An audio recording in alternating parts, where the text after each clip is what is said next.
کتاب کا نام خود سے خدا تک، مصنف محمد ناصر افتخار۔ میں کون ہوں، خودی کیا ہے، نفس کیا ہے؟ اپنی پہچان کے لیے جب ہم قرآن مجید سے مدد لیتے ہیں تو اللہ نے دو طرح کے دشمنوں کا ذکر کیا ہے۔ شیطان کو انسان کا دشمن کہا ہے اور فرمایا ہے کہ جب میں نے نفس کو پیدا کیا تو اپنا سب سے بڑا دشمن پیدا کیا۔ قرآن کریم میں شدت کے ساتھ نفس کے تزکیے کا حکم دیا گیا ہے۔ تزکیہ تب ہی کیا جا سکتا ہے جب آپ اس دشمن کو جان لیں، خوب اچھی طرح پہچان لیں کہ آخر نفس ہے کیا، اس کے افعال کیا ہیں، تب ہی آپ اس قابل ہو سکتے ہیں کہ اسے پاک کر سکیں۔ آئیے نفس کے بارے میں جاننے کی کوشش کرتے ہیں۔ بنیادی طور پر نفس کے 3 حصے ہیں: جسم، حواس خمسہ اور ذہن۔ ہم بالترتیب تینوں کا مشاہدہ کرتے ہیں۔ جسم ایک رونمائی ہے، ہر جاندار کا وجود اس کے جسم کے ساتھ ہے۔ جسم واحد جرثوم میں سنگولر سیل سے بنا ہے۔ یہ ایک حیاتیاتی مادہ یعنی میٹر ہے۔ جسم ایک زندہ چیز نہیں ہے۔ حواس خمسہ موجود نہ ہوں، دماغ کام نہ کر رہا ہو تو جسم کی اپنی حیثیت ایک مردہ شے ہے۔ جسم کا عقل سے براہ راست کوئی زیادہ تعلق نہیں ہے۔ جسم حیوانی ہے اور اس میں 2 جبلتیں ہیں: بچاؤ اور افزائش نسل۔ جسم صرف بھوک مٹانے اور اپنی پیداوار بڑھانے میں دلچسپی رکھتا ہے، اسے باقی کسی شے سے غرض نہیں۔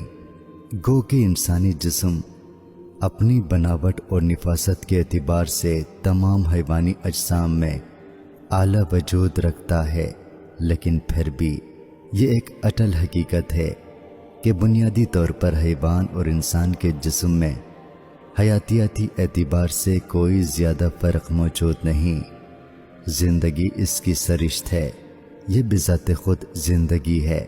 اسے اس دنیا میں بچنے کے لیے خوراک چاہیے اور یہی اس کی اولین ترجیح ہے۔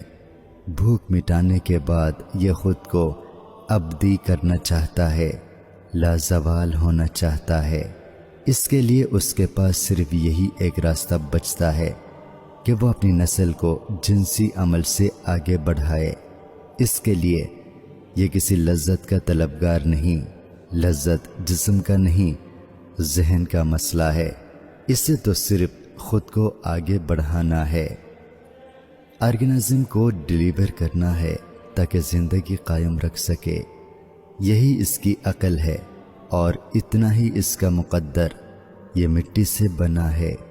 انسان کو اسی دنیا میں ایک لباس کی صورت عطا کیا جاتا ہے، ایک ایسا لباس جو انسان کا اپنا نہیں بلکہ اس زمین کا ہے، وجود اس دھرتی کا ہے، جو موت کے وقت اسی دھرتی کو سونپ دیا جاتا ہے۔ جیسے کوئی ادھار کو ادھار لوٹا دیتا ہے، اسی طرح مٹی کا وجود مٹی واپس لے لیتی ہے، یہاں تک کہ انسان روز قیامت دوبارہ اٹھائے جائیں، ان کے وجود کو اسی مٹی میں ضم ہو جانا ہے، فنا ہو جانا ہے، مٹی کو مٹی میں مل جانا ہے۔ جسم نہیں جانتا کہ وہ زندہ ہے یا مردہ، اسے کوئی خبر نہیں کہ تکلیف کیا شے ہے، یہ سب تو اسے ذہن بتاتا ہے، حواس بتاتے ہیں۔ اس بات کو ایک مثال سے سمجھتے ہیں۔ فرض کیجیے ایک شخص کو میز پر لٹا کر اس سے اس کا نام، بیوی، بچے، تعلیم اور کاروبار کا پوچھا جائے۔ جواب ملنے کے بعد اس کے دونوں بازو کاٹ دیے جائیں اور پھر یہی پوچھا جائے کہ تم کون ہو، تو جواب پہلے والا ہی ملے گا۔ پھر دونوں ٹانگیں بھی جسم سے جدا کر دی جائیں اور وہ شخص میز پر پڑا ہوا محض ایک دھڑ ہی رہ جائے، تب بھی اس کا نام، تعلیم، کاروبار، گھر بار، بیوی بچے وہی رہیں گے۔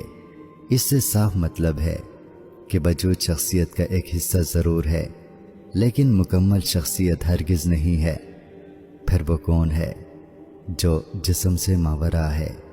یہ صرف جسم کا وہ تعارف ہے جو تزکیہ نفس کے لیے انسان کو درکار ہے، وگرنہ جسم اللہ رب العزت کی حسین ترین تخلیق ہے۔ اس کے اندرونی و بیرونی اعضاء کی تخلیق پر قیامت تک بھی غور کیا جاتا رہے تو کبھی بھی یہ پتہ نہ چل پائے گا کہ یہ آخر ہے کیا۔ آج سے قریباً 30 سال پہلے جا کر دیکھیں کہ سائنس اس جسم کو اتنا کم جانتی تھی، اتنا انڈر اسٹیمیٹ کر رہی تھی کہ ہر بیماری کے لیے صرف ایک ہی ڈاکٹر ہوا کرتا تھا۔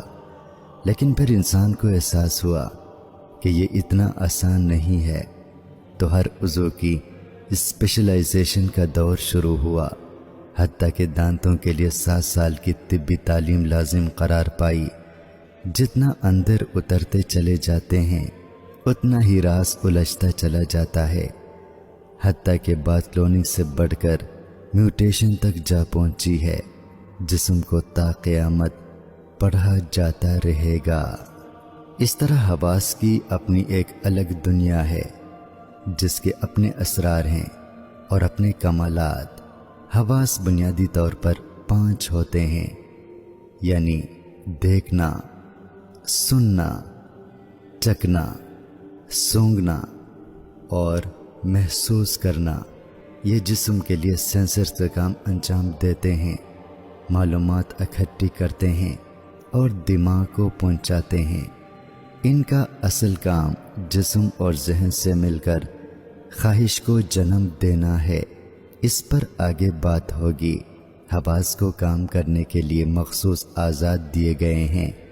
بصارت آنکھ کو کیمرے کی طرح استعمال کرتی ہے، سماعت کانوں کے ساتھ جڑی ہے، چکھنے کی حس زبان میں ہے، سونگھنے کے لیے ناک استعمال ہو رہی ہے اور چھونے کی حس پورے وجود کے پور میں سمائی ہوئی ہے۔ واضح رہے کہ یہ تعریف طبی نقطہ نگاہ سے نہیں کی گئی، کیونکہ اللہ ایک تخلیق سے ہزاروں لاکھوں مقاصد حاصل کرتا ہے۔ جیسے ناک صرف سونگھنے کے لیے نہیں ہے بلکہ سانس لینے کے لیے اور سانس خارج کرنے سمیت اس کے اور بھی بے شمار کام ہیں۔ یہاں حواس کے بیان کا مقصد صرف اپنی پہچان کے لیے ہے۔ ہم کل میں سے جزو کو الگ کر رہے ہیں تاکہ جو ایک نظر آ رہا ہے حقیقت میں وہ کیا ہے یہ جان سکیں۔ حواس کے پاس بھی اپنا کوئی علم نہیں ہے۔ ذہن کے بغیر حواس کے پاس جو معلومات ہیں وہ کسی کام کی نہیں ہے۔ ایک نظر ذہن کو بھی دیکھتے ہیں۔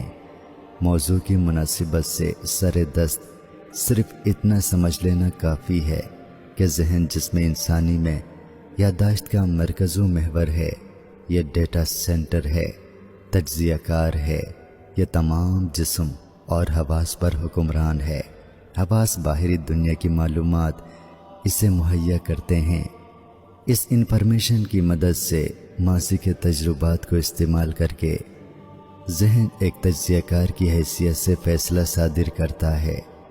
جسم اور حواس جسے ماننے کے پابند ہوتے ہیں۔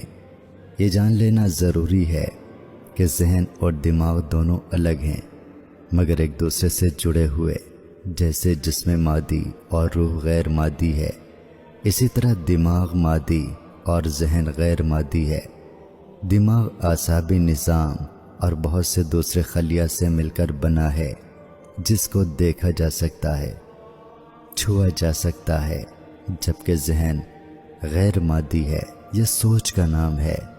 ذہن دماغ کے ذریعے تمام جسم انسانی سے جڑا ہوا ہے۔ نفس انسان ان تینوں حصوں سے مل کر بنا ہے۔ جسم، حواس اور ذہن، یہ تینوں ایک دوسرے کے بغیر بیکار ہیں۔ کسی ایک کی دوسرے کے بغیر کوئی حیثیت نہیں۔ اگر اس سوال پر گہرائی سے غور کیا جائے کہ میں کون ہوں تو انسان ورطہ حیرت میں گم ہو جاتا ہے۔ کیا میں جسم ہوں؟ کیا میں احساس ہوں؟